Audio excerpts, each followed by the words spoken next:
parler de foot lui aussi? Il va falloir. Eh oui. Et figurez-vous, William, qu'il y a longtemps, très longtemps, quand j'étais petit, Ah oui, très ah bah petit, alors oui, il y a longtemps, oui. il y avait deux choses qui, mises ensemble, ne produisaient que du mal-être. Ces deux choses, c'était un, être français, deux, être passionné de football. Oui, quand j'étais petit, être français et passionné de foot, c'était difficile à vivre. C'était une humiliation de tous les instants. Pourquoi être français, j'ai pas compris. Comment? Être français, c'était une Ben, humiliation. quand on est français et qu'on aime le foot, dans les années 70, notamment au début des années 70, c'est l'humiliation permanente. Ah, l'humiliation dans le football. Voilà. Ah, pardon, Bien oui, sûr. j'avais compris que l'humiliation, c'était d'être français. Non, non, Ah, non. pardon. Et d'aimer le foot. Ah oui. Parce que c'était tous les Parce dimanches. qu'on perdait à tout le Qatar. temps. Voilà. Ah oui, d'accord. On regardait les autres gagner, on enviait les Anglais, on fantasmait sur les Allemands, on rêvait d'être Italien ou Espagnol. Parce que nous, les Français, ben, on perdait toujours. À nous, le désastre. Aux autres, l'extase. Aux autres, les superlatifs, comme ceux qui s'affichent ce matin à la une de la presse catalane. Regardez, sublime, héroïque. Alors aux autres, les mots qui font rêver ou rigoler. L'impossible, ils ont fait l'impossible, titre ce quotidien sportif catalan. Cependant qu'ailleurs, en Italie par exemple, on célèbre la légende de Barcelone, ou qu'en Angleterre, le Sun parle du plus grand comeback de tous les temps et illustre son propos avec des photos d'une telle intensité qu'on dirait que les acteurs bougent à l'intérieur. Voilà, ça c'était les autres et nous, dans tout ça, nous avions droit aux mots qui blessent. Quand nous n'étions pas inqualifiables, nous étions ahurissants, nous étions systématiquement humiliés. Le foot français, c'était un crash permanent.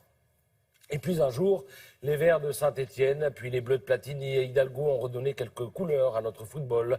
Dans leur sillage, la tornade marseillaise, la génération Zidane, l'esprit des champs nous ont fait relever les épaules, nous ont appris la fierté, on a gagné quelques fois, on a perdu aussi trop souvent, mais nous étions là. Jusqu'à hier soir, jusqu'à ce que l'improbable scénario de la remontada se produise, jusqu'à ce que Barcelone refile 6 buts à un PSG déclopé, des nunca visto, du jamais vu, titre ce matin le quotidien espagnol El País. Alors du jamais vu, en effet, 3-1 à 6 minutes de la fin, 6-1 à l'arrivée. Le quotidien sportif espagnol AS écrit que le Barça a mené une offensive épique qui sera racontée pendant des siècles et des siècles.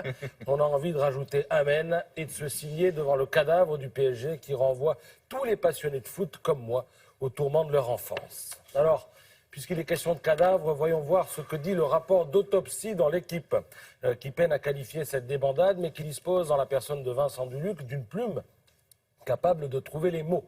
Il ne fallait pas monter si haut si c'était pour redescendre si bas, écrit-il. Il ne fallait pas nous faire rêver il y a 3 semaines, nous prendre par la main et par les sentiments, pour nous abandonner ainsi en nous laissant stupéfaits, interdits, face au spectacle de cet effondrement et de cette déliquescence.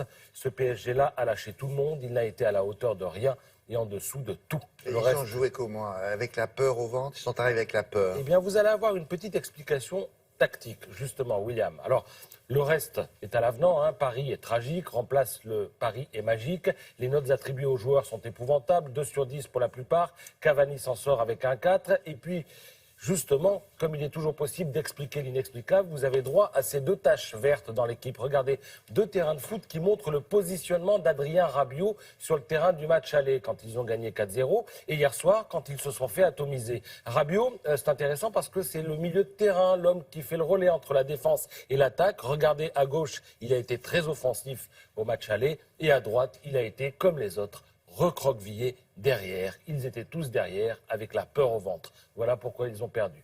Sauf que derrière, précisément, comme le note le Parisien ce matin, ce fut hier la foire aux cagades et aux fautes techniques. Aux cagades. Oui, ils l'écrivent noir sur blanc.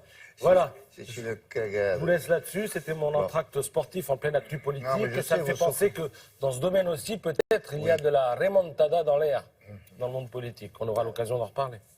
Vous voulez une cellule psychologique, vous aussi, vous avez Ah, besoin. j'en ai besoin. Ça va Je suis pas venu en fort. bancard là, et je repars pareil en ambulance.